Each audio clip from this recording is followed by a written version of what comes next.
السلام علیکم دوستو، اردو پیڈیا میں خوش آمدید۔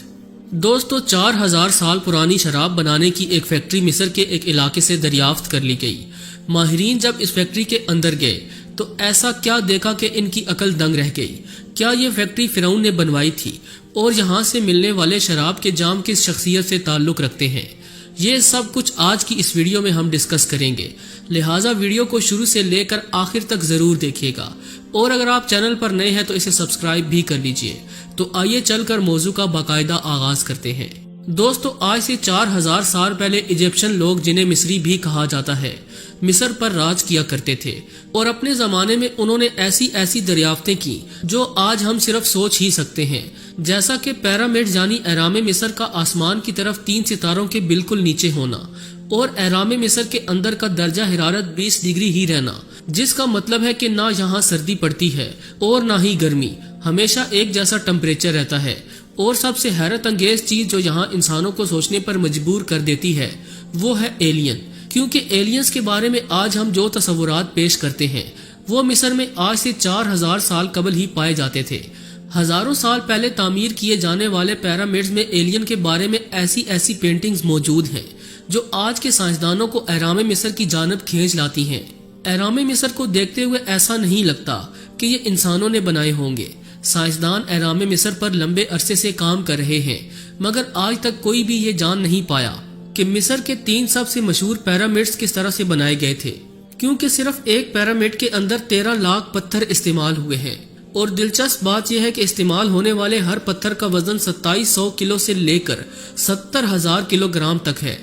اس لیے ایک پتھر کو ایک جگہ سے دوسری جگہ حرکت دینا بہت مشکل ہے، اور اگر آج کی بات کریں تو آج کے دور کی جدید ترین کرین 20,000 کلو سے زیادہ وزن نہیں اٹھا سکتی، تو آج سے 4000 سال پہلے اتنا وزن اٹھانا کس طرح ممکن ہوا؟ ایک مقام سے دوسرے مقام پر کس طرح سے ان پتھروں کو پہنچایا گیا؟ ان سوالات کے جواب جاننے کے لیے سائنسدان دن رات کام کر رہے ہیں، جبکہ مصر وہ سرزمین ہے جہاں سے آئے روز حیران کن دریافتیں بھی سامنے آتی رہتی ہیں جو دیکھنے والوں کو دنگ کر کے رکھ دیتی ہیں۔ ایک ایسی ہی دریافت گزشتہ دنوں سامنے آئی۔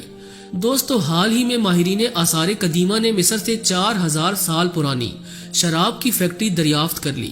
مصر کے ایک معروف قدیم مقام پر کام کرنے والے امریکی اور مصری ماہرین آثار قدیمہ نے دنیا کی معلوم تاریخ کی قدیم ترین شراب کی کشیدگاہ دریافت کی ہے۔ مصر کی قدیم نوردات کی سپریم کونسل کے سیکرٹری جنرل مصطفیٰ وزیری کا کہنا ہے کہ یہ کارخانہ ابیدوس نامی علاقے میں دریافت ہوا، جو دریائے نیل کے مغربی سمت صحرا میں واقع ایک قدیم جائے مدفن تھی۔ یہ علاقہ مصری دارالحکومت قاہرہ سے 280 میل جنوب میں ہے۔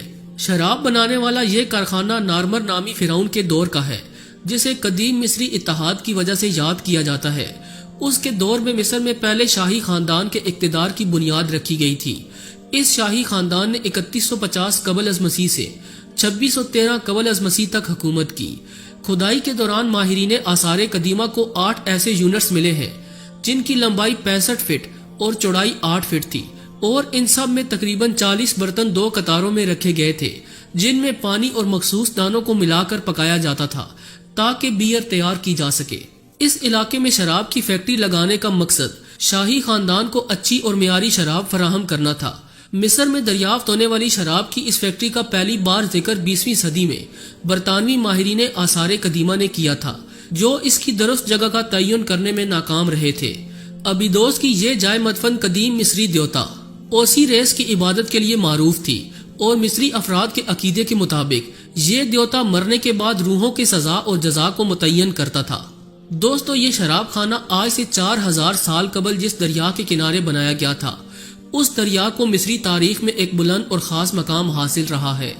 دریائے نیل کے بارے میں بہت سے قصے اور افسانے مشہور ہیں، جن میں سے بیشتر سچ مانے جاتے ہیں۔ مصری باشندے ہزاروں سالوں سے دریائے نیل کے کنارے آباد ہیں۔ اس طویل مدت میں بہت سے انقلاب آئے، متعدد قومیں آتی جاتی رہیں، لیکن خاص مصری نمونہ یا سٹرکچر جوں کا توں ہی رہا۔ یونان کے قدیم مورخ ہیرودویش نے کہا تھا کہ مصر نیل کا عطیہ ہے۔ نیل کی وادی انتہائی سرسبز و شاداب اور زمین حد درجہ زرخیز ہے، شاید ہی کوئی دوسری زمین اس قدر زرخیز ہو۔ دریائے نیل نے بنجر ریگستان کو سبزہ زاروں میں تبدیل کر دیا ہے۔ یہ دریا حبشہ کی زمینوں سے کھاد لے کر آتا ہے اور مصر کی زمین کو زرخیز کر دیتا ہے۔ دریائے نیل دنیا کا دوسرا سب سے لمبا دریا ہے۔ یہ عظیم دریا قدیم مصری باشندوں کو بہت پراسرار معلوم ہوتا تھا۔ وہ تعجب کرتے تھے کہ اس میں ہر سال باقاعدگی سے اپنے وقت پر طغیانی کیسے آتی ہے۔ اس بارے میں طرح طرح کے فسانے گھڑ لیے گئے تھے۔ ایک فسانہ تو یہ تھا کہ اس میں دیوی ہر سال ایک آنسو گراتی ہے، جس کے سبب نیل میں حیرت انگیز طغیانی آ جاتی ہے۔ وقت گزرنے کے ساتھ ساتھ یہ افسانہ یا کہاوت بے معنی ہوتی چلی گئی۔ اس کے علاوہ بھی دریائے نیل سے چند اہم روایات جوڑی جاتی ہیں، جن میں گڑیا پھینکنے کی رسم بہت مشہور ہے۔ قدیم زمانے میں یہی دریا آمد و رفت کا ایک بہت بڑا ذریعہ تھا، اس لیے قدیم مصری باشندے دریائے نیل کی پوجا بھی کیا کرتے تھے۔ بقول ان لوگوں کے زندگی کی ساری رونقیں اسی دریا پر منحصر ہیں۔ طغیانی کے زمانے میں وہ خوف کھاتے تھے، جب دریا پانی سے بھر جاتا تو وہ نیل دیوتا کے اعزاز میں تہوار مناتے اور دیوتا کی فیاضی کے جواب میں ایک دوشیزہ کو اس کی بھیڑ چڑھاتے تھے۔ لیکن رفتہ رفتہ اس رسم میں تبدیلی آتی گئی اور ایک گڑیا دریا میں پھینک کر رسم ادا کر دی جاتی۔ اسی طرح دریائے نیل میں طغیانی کی ایک رات بھی مقرر تھی اور اسی رات سے مصر کے لوگ خوف کھاتے تھے۔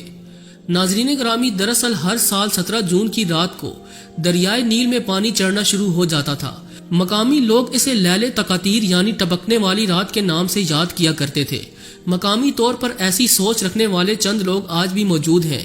جہاں تک لیل تقاتیر کے حقیقی تصور کا معاملہ ہے، کچھ لوگوں کا اب بھی کہنا ہے کہ ٹپکنے سے ان کی مراد اسیس نامی دیوی کے آنسو کا ٹپکنا ہے۔ اس کے برعکس کچھ لوگوں کا ماننا ہے کہ دریا میں پانی کی وافر مقدار کے باعث پانی کناروں سے باہر نکلتا رہتا ہے، اسی لیے سیلاب کی پہلی رات کو لیل تقاتیر کہتے ہیں۔ مصری باشندے بادبانی کشتیوں کے ذریعے شمال سے جنوب کی طرف دریا کے رخ پر سفر کیا کرتے تھے۔ دریا کے ذریعے نقل و حمل کی اس سہولت کے سبب مصریوں نے فن تعمیر میں حیرت انگیز ترقی کی۔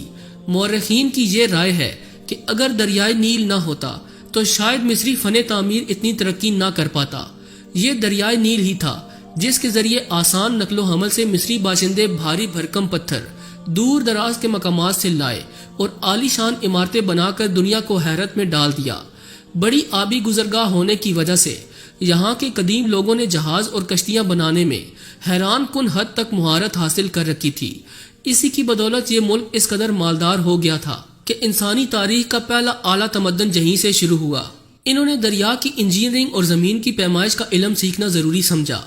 اہل مصر کو فن تعمیر کے میدان میں جس قدر کمال اور دسترس حاصل تھی، وہ مہارت دنیا کے کسی اور ملک اور قوم کو نصیب نہ ہو سکی۔ جی تو دوستو، ہمیں پوری امید ہے کہ آج کی یہ ویڈیو آپ کو بے حد پسند آئی ہوگی۔ ویڈیو اچھی لگی ہو تو اسے لائک کرتے ہوئے دیگر دوستوں سے شیئر کر دیجیے گا، اور ایسی ہی انفارمیٹیو ویڈیوز دیکھنے کے لیے ہمارے چینل کو سبسکرائب بھی کر لیجیے۔ آج کے لیے بس اتنا ہی۔ اگلی ویڈیو تک کے لیے اللہ نگہبان۔